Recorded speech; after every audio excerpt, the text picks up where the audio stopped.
Hold on 1 second, Monica. She's doing something. She's grabbing something. Uh, I'm gonna go. What? She's using the screen and I'm using the same screen. What? Okay, go ahead. Say again. Hello, hello. We had some.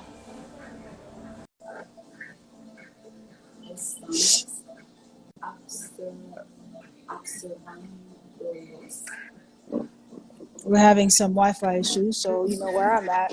Whoa. A loud cafe. Oh, you're at a loud ass cafe. Well, Perfect for a live. we had them turn down the music a little bit, but there was having Wi-Fi issues. You're like, excuse me, I'm about to do a very important live. Well, we did a. Could you please turn down that music? Por favor, bajita música. Tell people where you are right now. I feel like it's really hard to follow you, so I think you like every once in a while need to like actually let people know where in the world you are. That's true. I am in Peru, small town called Yucay. Is that north, south, east, west? Like where the hell is that? You have no I'm not idea. good with geography. I don't know. We're descending towards Machu Picchu, so it's almost there. Okay. Yeah. All right. Yeah.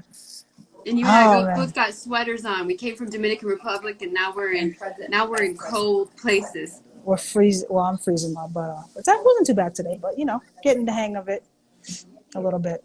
Yeah. I love it. You're in the mountains of Peru, and I'm in Santa Monica, California. I mean, you got good weather over there. Yeah, it's true. We got good weather. Good weather and basic shit over here, you know?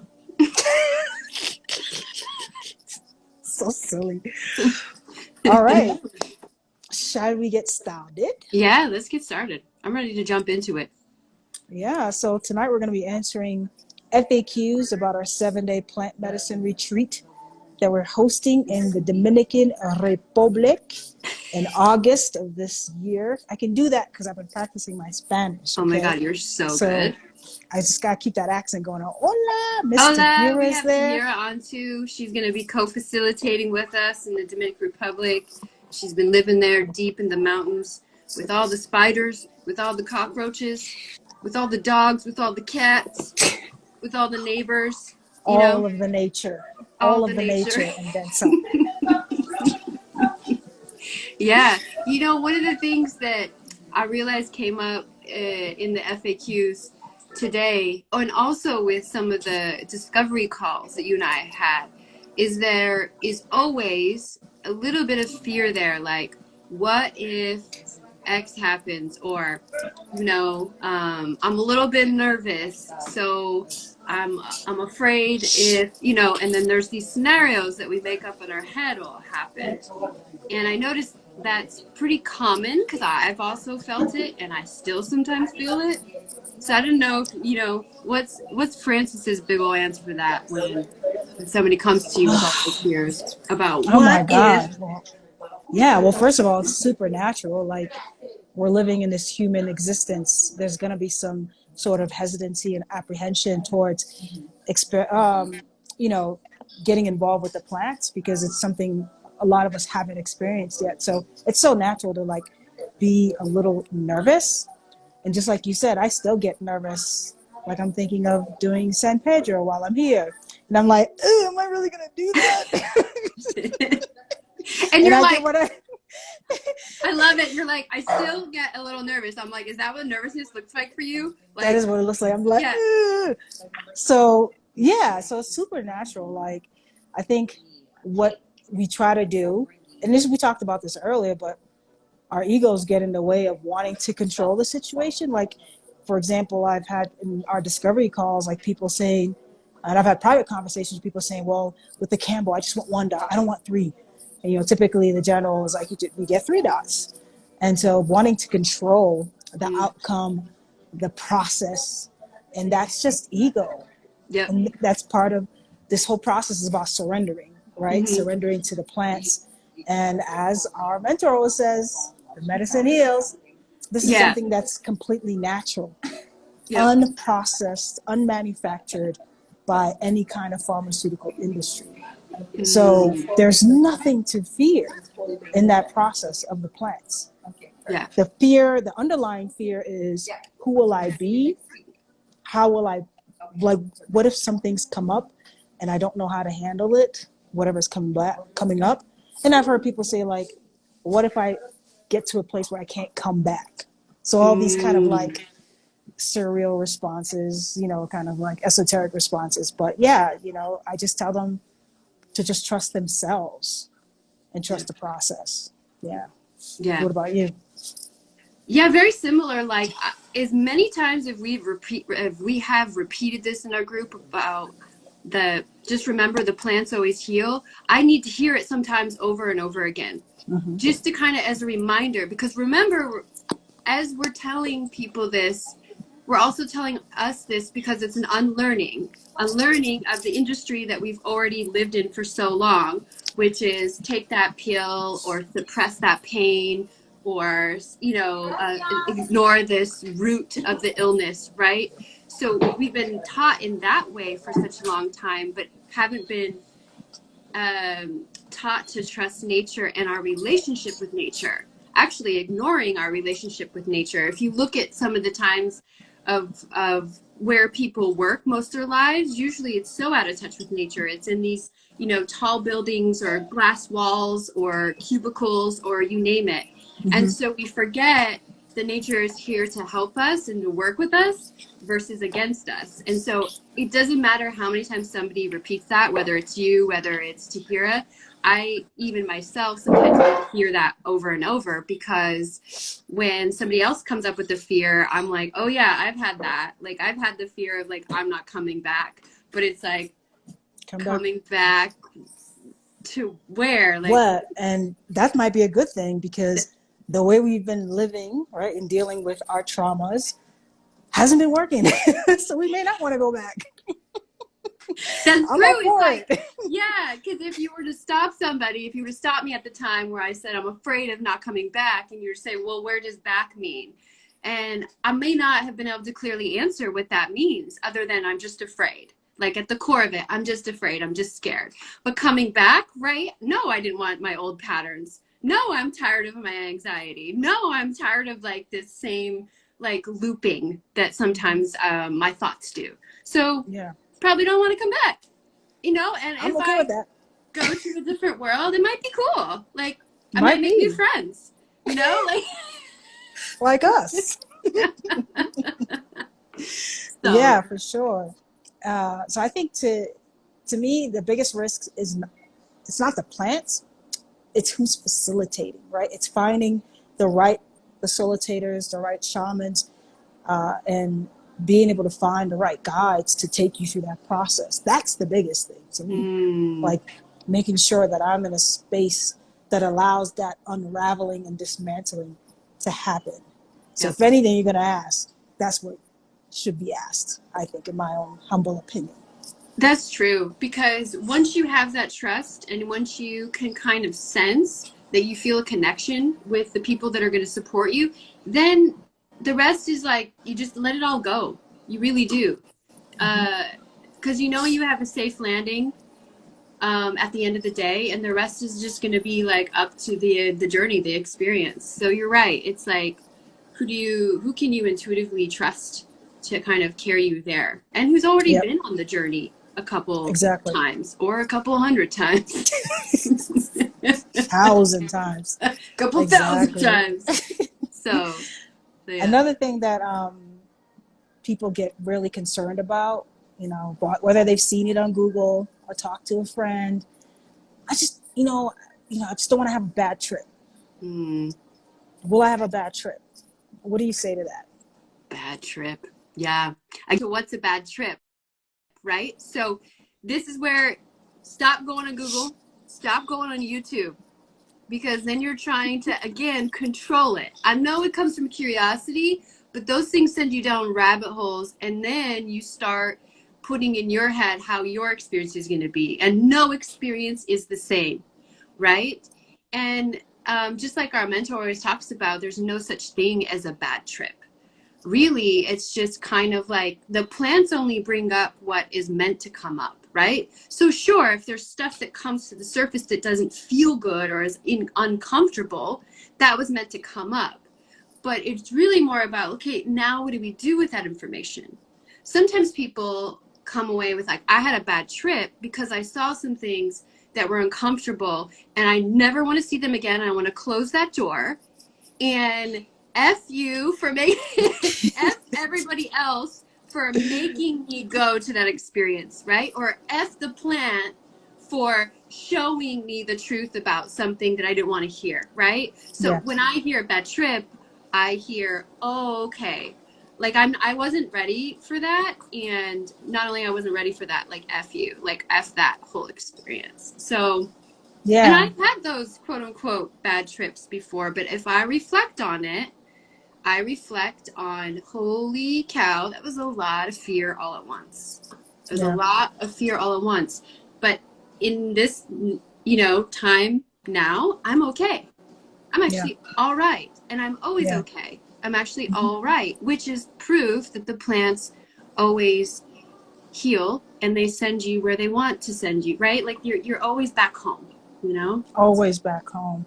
And just to add to that, it's really your own consciousness. So the way that you approach the plants is your consciousness. So if you approach the plants with a lot of visceral fear, like you can be nervous, right? But if you come in there with fear, or if you come in there and you haven't like processed some of the traumas that you've experienced, or even had like a conversation or anything like that, so the way that you approach the plants is going to really dictate how this quote unquote journey happens. So part of that process, this is why we always tell folks, like even before when I first did my first mushroom journey, I really spent like the last few weeks before that really not watching the news, keeping, meditating, listening, absorbing as much positive frequencies as I could to prepare myself mentally and emotionally. At the end of the day, again, the plants will do what they want to do.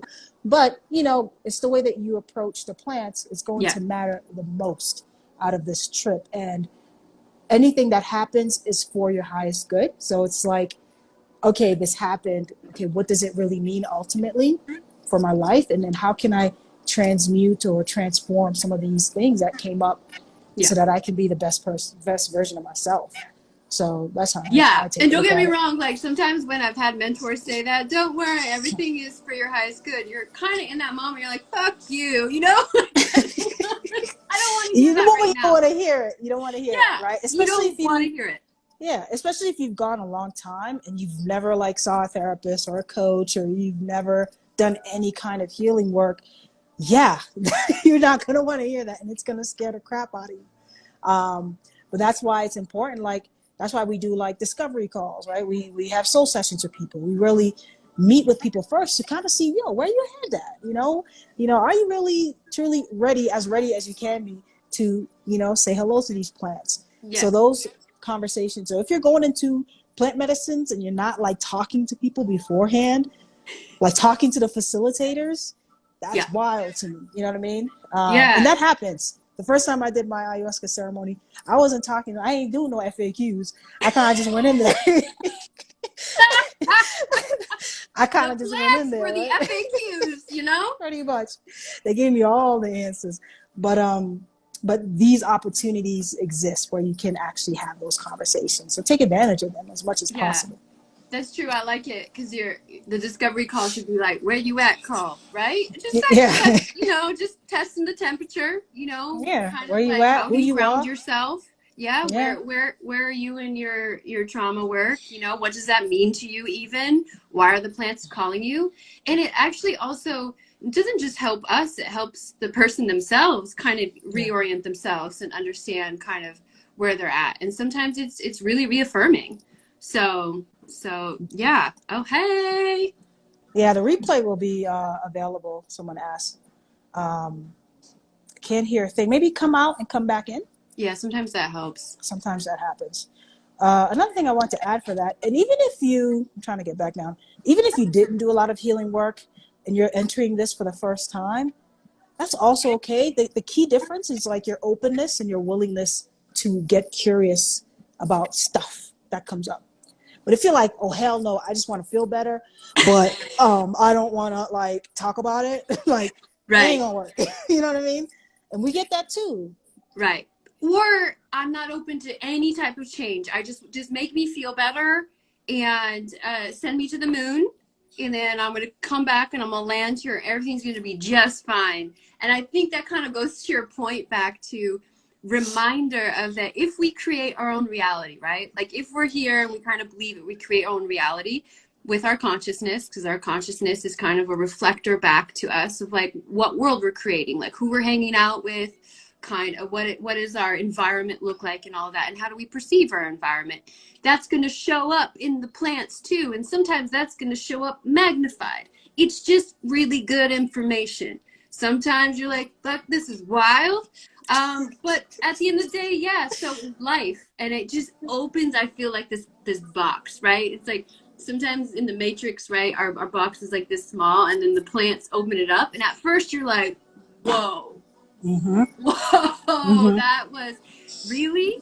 And then once you accept it and you accept responsibility for it, you can do so much more with it. You're like, this is wild in a really cool way, you know? That's how I see it. And just to add a little bit on that, you know, something that we have is like the default mode, right? The default way of the way we operate, show up, communicate, exchange, all that stuff. And what the plants do is deactivate that default mode. And when it deactivates it, it allows this openness for you to kind of like, oh, get curious about stuff that's happening in your life in a way that doesn't bring you as much apprehension in some cases. So when that default mode is deactivated, we're so open, just like you said, so open. But when that default mode is activated, there's a barrier between us and everything else and everyone else and all that stuff. So just oh my God, you're such a smart therapist. I love this. You know, the deactivation. I mean, like, I paid like a lot of money for my degree, and I have to like put it to use at some point. Oh my God, did you go to school? Yeah. Did you go to school? I just learned so much here. Well, you know what you reminded me of? When I was reading the book that you had recommended about listening to ayahuasca. I love that she reminded me that one of the reasons why the medicines are so powerful, including ayahuasca, is because it changes you on a cellular level. And that part got to me because I was like, how do you explain this to people without sounding like the typical plant medicine person who is speaking from the clouds? But she's like, no, it legitimately changes something on the cellular level so that all of a sudden you have this experience of feeling okay and safe on your own, without affirmations, without all this like positive thinking, without reading 12 self-help books. It literally is no. I actually do have the experience of feeling safe in my body right now. And I can step away from that protective mode that you just talked about. And I can experience life in a whole new way. So then when you come out of that plant medicine experience, you have forever that in your body, built in your body. You have a reference for the rest of your life of what it feels like to feel safe and okay, which is the truth, You are safe and you're okay, and we all are. We've just been walking around with this misperception that we're not. I love that you brought that up because that is very true. As much as how we hold the stress, pain, trauma in our bodies, that is true. So if that's true, that what you just said can also be true. And I've personally experienced it. And that's and I didn't for go to people school. Who can't. I just read that in a book. You just read in a book? Oh my God, like books are so powerful. Another like just small question, it's not a small question, but another question that we do get a lot is, and this is like basic stuff, like about like just diet, right? Or medication and things of that nature. And so we'd love to talk about that. Typically, they stress not to like, diet is not like just eat as you normally eat. However, I definitely reduced the amount of like processed foods that I ate before I did my plant medicines journey. But when it comes to the medication though, like you cannot be on any medications for these journeys. You can't. Anything that alters your mind, your hormonal levels, makeup, which is scary for folks, right? Yeah, and I think what people don't remember is that yes, the plants themselves have certain substances that enhance or whatever word you want to put on it. But so do these other substances that if you're putting them in your body, and they'll interact together. Just think of about as a chemistry class. You don't need that. Right now, we're just focused on nature. We ain't focused on nothing else. And so it's good to come as a clean slate, so to speak, but not so clean that you're almost agitated about, like, you know, reading every single label or kind of obsessing over it, right? That's not the energy that necessarily we invite in. It's just more, just be mindful. Just mindful. Yeah, being mindful of what you eat, what you see, what you consume. And as clean slate as possible. Well, I liked how you mentioned about, like, even what you watch, because, like, we were having this whole joke of, like, yeah, probably not so good to be, like, watching, like, horror film series or, like, you right before you go journey. Please don't do that, okay? Please don't do that. Because I know some people I don't are even know into what's that, out there. like, right? Yeah. You get on, like, those true crime binges, horror film binges. Yo, those You might reenact that. Good luck. Yeah, don't do that. Good luck to you, sir. There's so another question, do you have any more? Because I have another one. No, you're just rolling. Go for it. Another thing which was recently asked during one of our discovery calls, well, you know, what if by doing this we invite, like, I invite spirits, or we invite bad spirits, like bad spirits to come into the process? And I think, you know, our mentor was there, and she really handled that response very, very well. Would you like to talk about it, or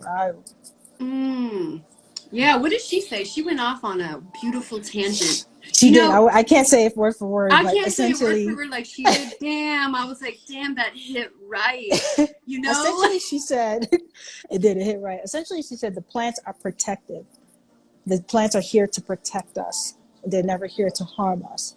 And so being in that protective space, if anything that seems to come up, it comes from your own consciousness.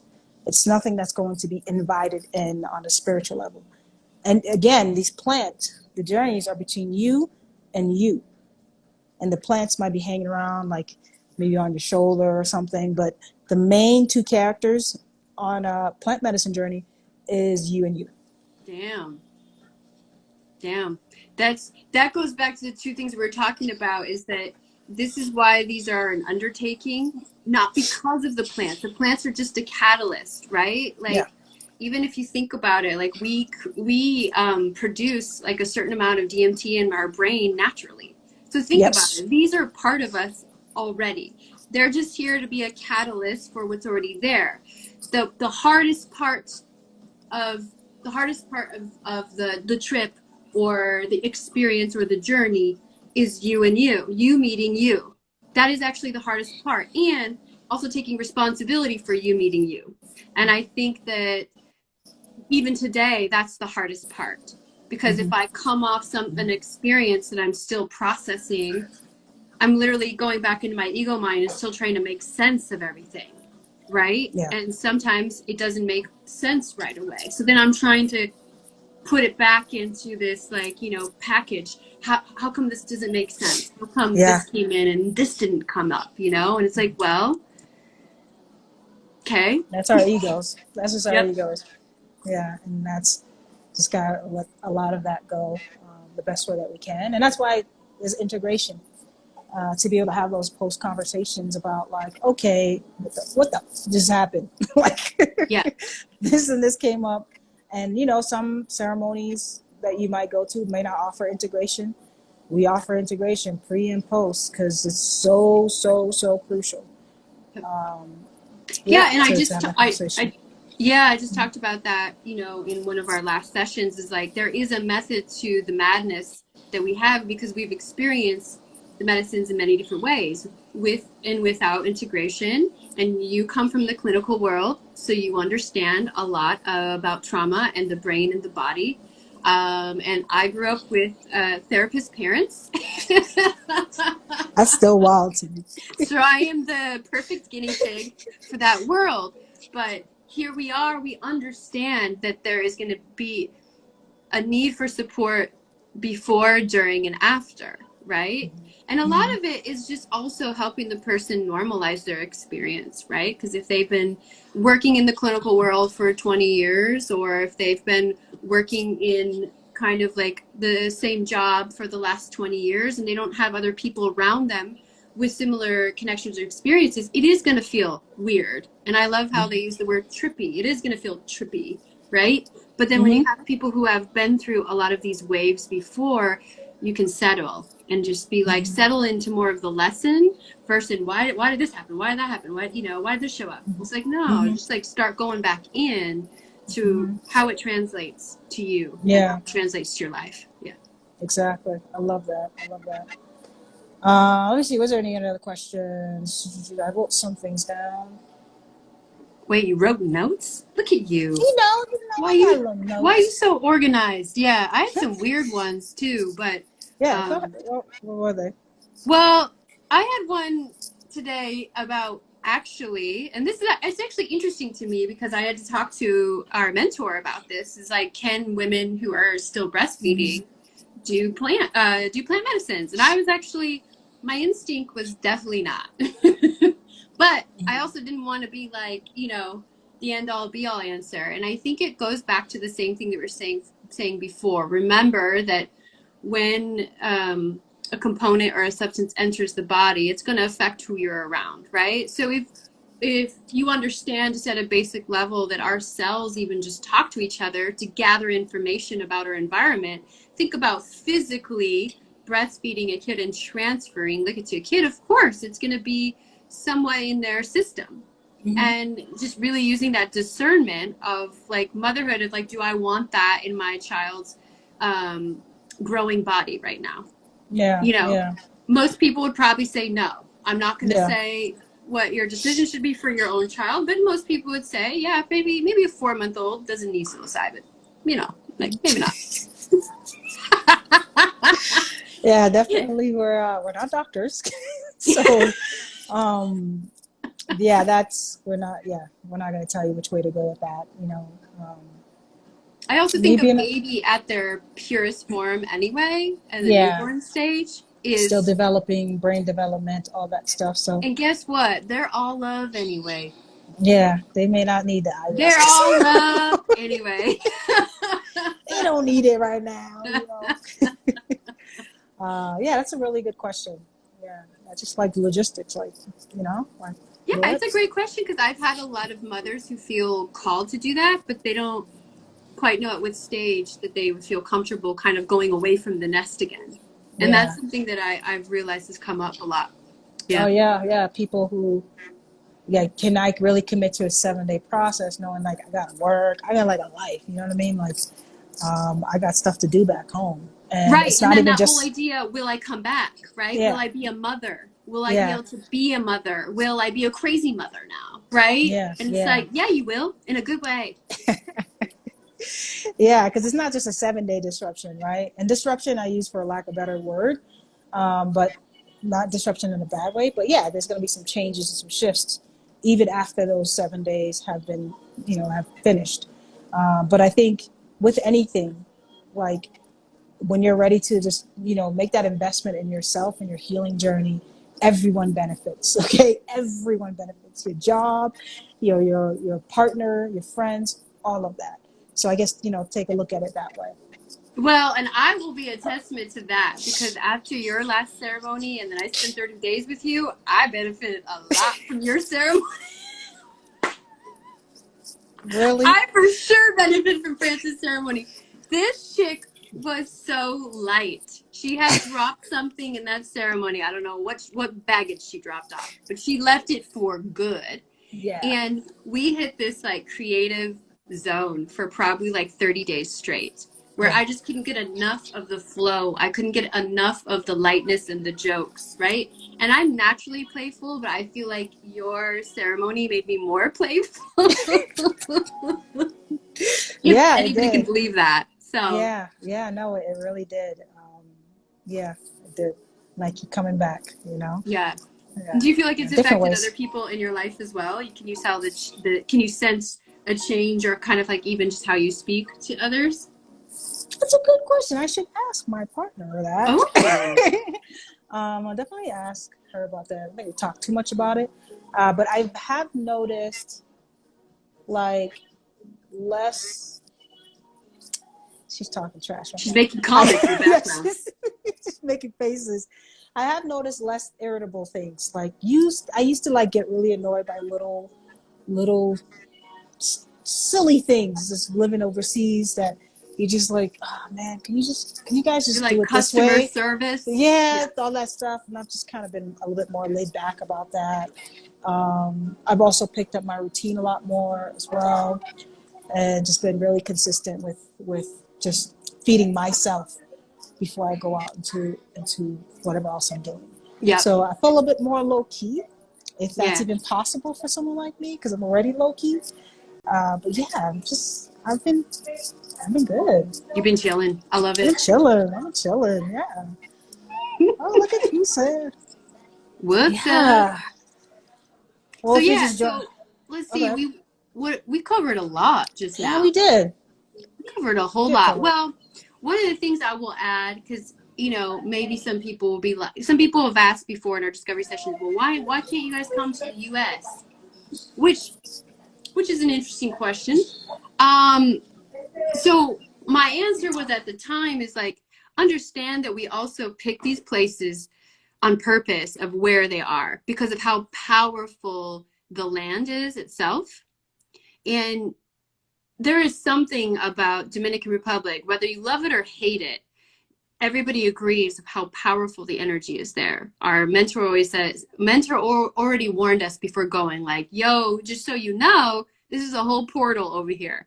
And we're like, ha, ha, ha, And then you visit and you're like, damn, this place is like so raw and it tells you the truth. And it's, you're in nature, plus you're by the water. And it's like, it can be very chaotic energy, but at the same time, the type of chaotic energy that really just shows you stuff right in your face right away. Where I feel, and this is maybe your experience with the US as well, is that US has a lot more clinicalism to it. It feels more formulaic. And while it's beautiful and nice and working all really nice and fun, I feel like there's a lot of distractions that you can easily get pulled into here.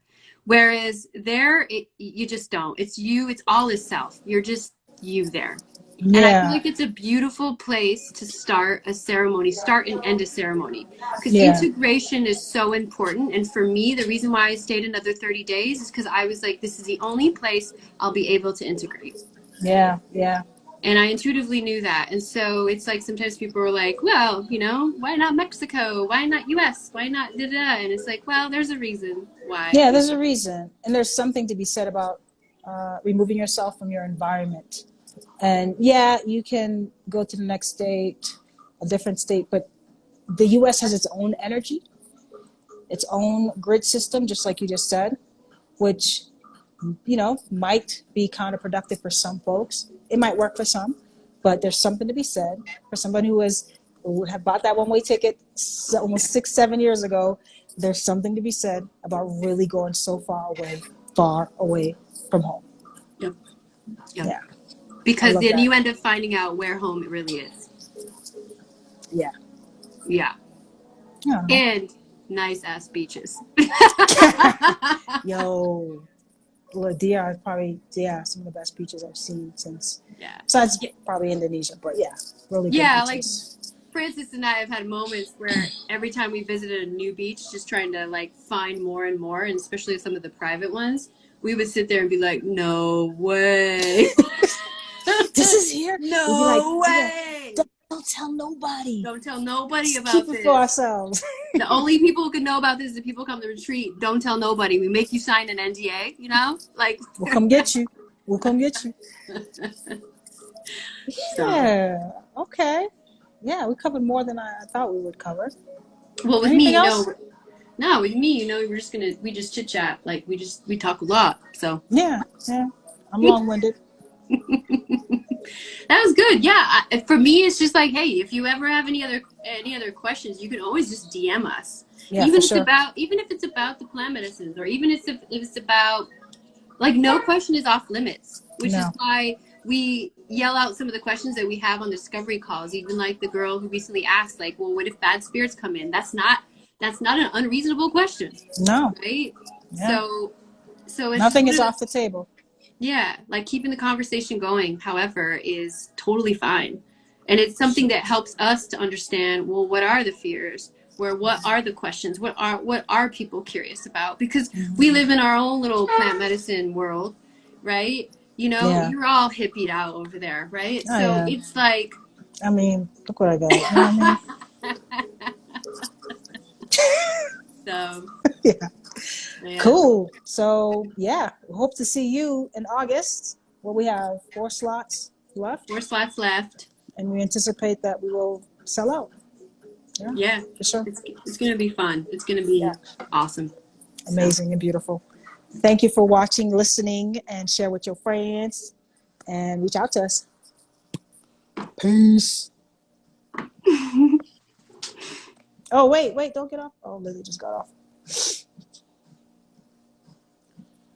off. So dope is me. I will respond to you in the DMs.